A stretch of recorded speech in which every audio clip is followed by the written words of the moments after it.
Guys, I thought I'd read a little bit from The Golden Acorn by Catherine Cooper. So I'm going to start with the prologue.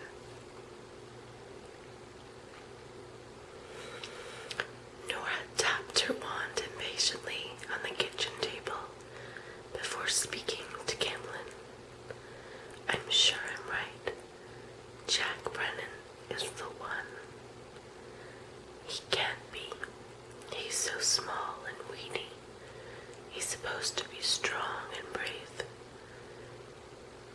Nora thought for a while before she spoke again. He's a Brennan. Well, there has to be a better Brennan than this one. The prophecy's quite clear, and this Brennan was born on the right night, in the right place, and at the right time. The trees have been watching him since he arrived. They seem satisfied he's the one. The trees could be wrong, Camlin mumbled, in case he was overheard. He knew how fast word could travel from one tree to another. If Arana, the ancient Hamadryad, heard him, he'd be in big trouble. She lived in the oldest oak tree in the heart of the glass-ruined forest, and was always very well informed. I'm sure he'll help us. If he doesn't, all will be lost. He's our last hope, and we're running out of time. If he's our last hope, we're doomed. As Nora paced up and down the kitchen, the end of her wand began to splutter.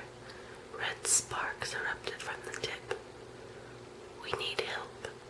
I'm going to write to Ellen. She needs to be here. As Nora rode, Camlin hung his head. He knew she was right. Time was running out. Arana was slowly dying. She was the only Hamadryad left on Earth, and without her protection, the tree spirits of the forest would eventually fade away, and only hollow trees would remain.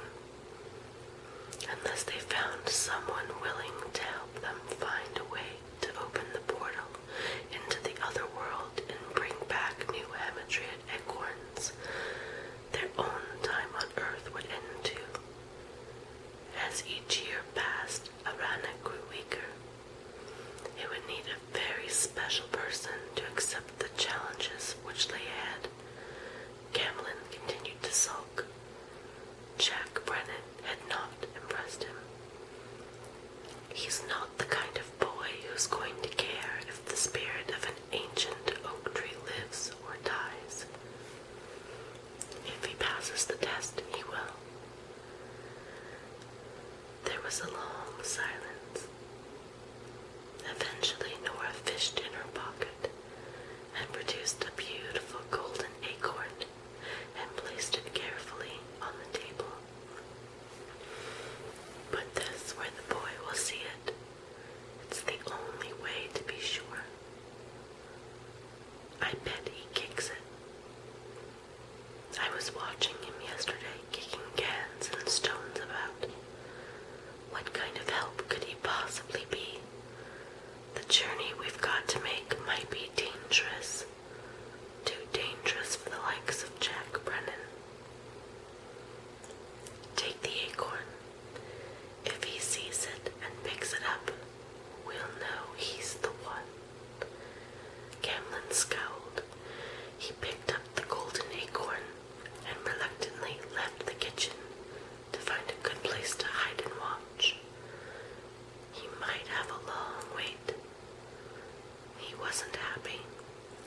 Nora was probably right, but Jack Brennan was the furthest thing from a hero he'd ever seen.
wasn't fair.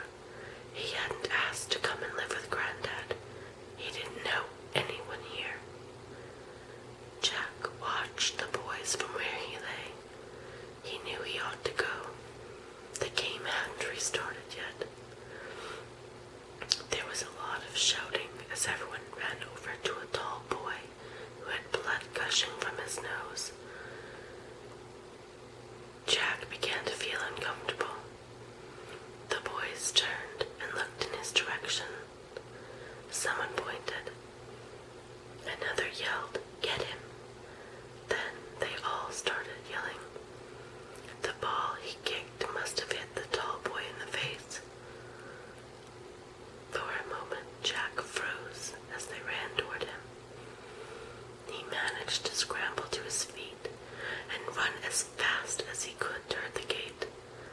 Hot tears burned his cheeks. Half stumbling, half running, he skidded into the back lane behind the field. He wished he'd got his bike, but he'd not been able to bring it with him to Granddad's. The boys were gaining on him, their voices growing louder and louder. He didn't want to think about what might happen if they caught him. Jack knew he didn't have enough time to make it back to the safety of Granddad's house. As he rounded the corner, he looked for somewhere to hide.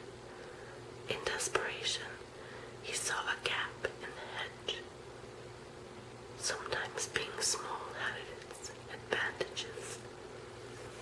He flung himself into the undergrowth, wriggled through the long grass, and squeezed under the bushes. He hoped they hadn't seen him. He sat very still on the other side of the hedge. His heart pounded so loudly that he was sure they'd be able to hear it. He's got to be here somewhere. Jack recognized the keeper's voice. The boys began searching the undergrowth. He could hear their footsteps getting closer and closer. They were nearly at the place where Jack had dived through the hedge. Do you think he's gone through there? Jack made himself as small as he could and held his breath. He's mad if he has. No one goes into Nutty Nora's. She'll have him if she finds him in her garden. Jack didn't like the sound of Nutty Nora, but he wasn't going to leave his hiding place. They were so close now. One of them tried parting the branches, but instead of exposing Jack, he yelled and jumped back, clutching his hands. "Oi, now me hands are bleeding as well as me nose. Them thorns are lethal." "Come on, leave him for Nora. We'll get him another time. Let's get on with the game." The others started agreeing with the goalkeeper, but none of them moved. The tall boy with the bleeding nose and hands was still trying to peer through the leaves. "If he's got through there, he'll be cut up good and proper. Maybe he'll bleed to death. Serve him right, too." The boys began to laugh, and the goalkeeper yelled through the hedge, "Can you hear me, Pixie boy? Nutty Nora's going to get you. Don't stay in there too long or you might not come out again." Jack put his hands over his ears, but he could still hear the keeper's voice. The old witch turns people into stone. Jack held his breath. He didn't dare move. The sooner he could go home, the better. The boys walked away, and the shouting eventually stopped. Jack strained to listen. He was scrunched up, uncomfortable and frightened. Jack didn't want to meet Nutty Nora, but he didn't want to go back into the lane just yet either. He wasn't sure if the boys had really gone. He decided to wait a while, at least until his heart stopped pounding. He looked back at the hedge he'd wriggled under. It was covered in long, sharp thorns. He made a quick check of his hands and legs. wasn't any blood, only a prickling sensation in his palms. As he scratched them, small red spots began to appear. He must have nettled himself. He looked around cautiously from his hiding place. He was at the bottom of a very large garden. There was an old house in the distance, a bit like Granddad's, but the sun was in his eyes and he couldn't see it too well. A sudden movement gave Jack a fright. Someone was coming toward him. He backed further into the undergrowth and held his breath again. He wished his heart would stop pounding. He was desperate to scratch his hands. They wouldn't stop itching, but he didn't dare move. Was this nutty Nora? If he were found, he'd be in trouble. He was obviously trespassing. Jack looked around for a means of escape. It was then he noticed the statues. Lots of them, more than most people had in their gardens. His knees began to tremble as he remembered the keeper's last words. The tall figure was definitely a woman.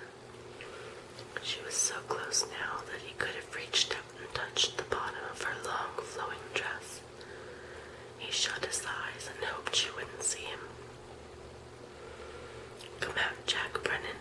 I know you're hiding underneath my blackthorn hedge." The woman's voice was stern, but she didn't sound annoyed. He wondered how she knew his name.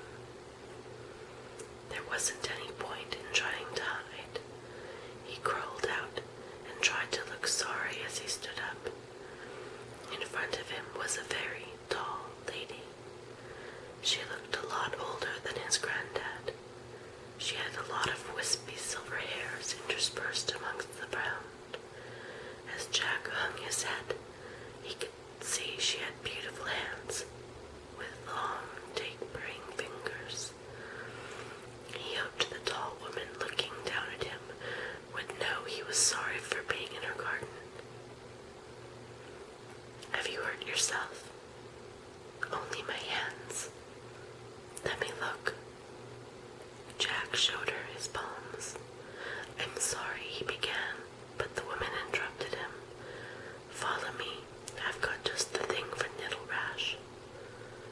Jack wasn't sure what to do. He didn't want to be impolite, but he had no idea who this woman was. He wasn't sure if he should follow her.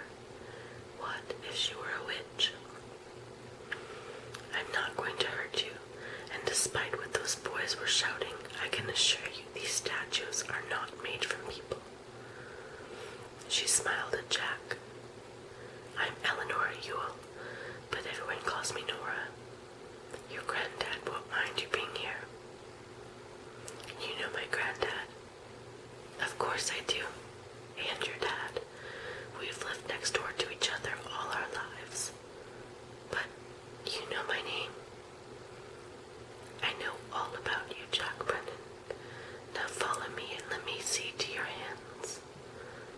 Jack obediently followed her. As they made